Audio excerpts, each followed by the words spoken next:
Se tem um problema que você pode certamente contar nos vestibulares do sul do Brasil, é uma questão do circuito elétrico, envolvendo potência, corrente elétrica, diferença de potencial, resistência, associações, geradores e receptores. Começamos esse mês, então, por um exercício simples. Observe esse circuito aí, que ele traz para você. A primeira coisa que você deve fazer, independente daquilo que o problema pede, a primeira coisa que você tem que fazer é traçar o caminho da corrente elétrica.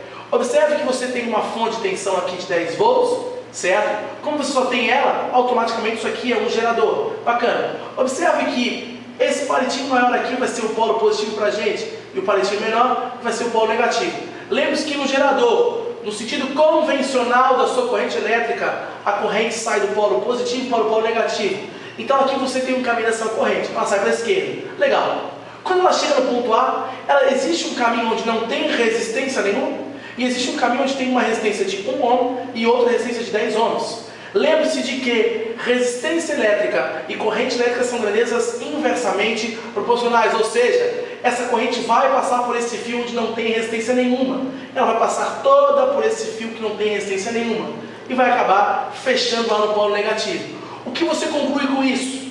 Que as resistências de 1 ohm e de 10 ohms, elas estão em curto-circuito, ou seja, não passa corrente elétrica por elas. O que torna esse circuito aqui algo bem mais simples, com uma resistência com 4 ohms e outra resistência com 1 ohms e as duas em série. A resistência equivalente quando os resistores estão em série é uma soma direta, uma sominha tranquila. Então você conclui que a resistência equivalente desse circuito aí vale 5 ohms.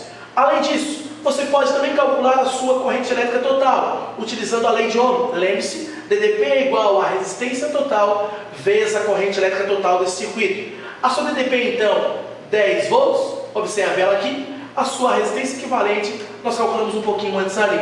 Você conclui, então, que a sua corrente elétrica total que circula no circuito vale 2 amperes.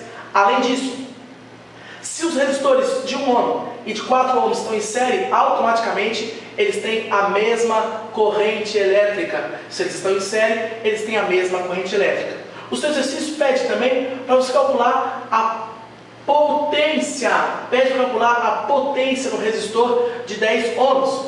Como você não tem passagem de corrente por esse resistor de 10 ohms, automaticamente a potência naquele resistor ali é 0. Observa. Além disso, ele pede para que você calcule a diferença de potencial, a DDP, entre os terminais do seu gerador. Observe que o gerador AB está ele aqui, está o nosso gerador. Então a DDP entre os pontos A e B, utilizamos a equação do gerador. A DDP entre A e B é igual a Epsilon. Lembre-se que Epsilon é a força eletromotriz, é a tensão total que sai do gerador, ou seja, 10 volts.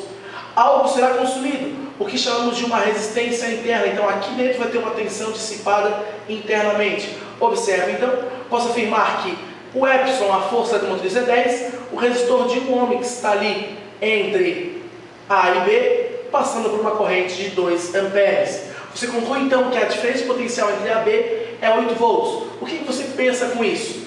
Que de 10 volts que esse gerador gera, o circuito aproveita 8. Logo você tem uma eficiência, ou seja, um rendimento de 80%. Circuito elétrico faz muito tempo que não cai na UFSC, moçada, então esse ano dá um gásinho nisso aí. No próximo mês a gente volta com um exercício um pouquinho mais complexo de circuitos elétricos. Valeu, moçada, raciocina física. Valeu!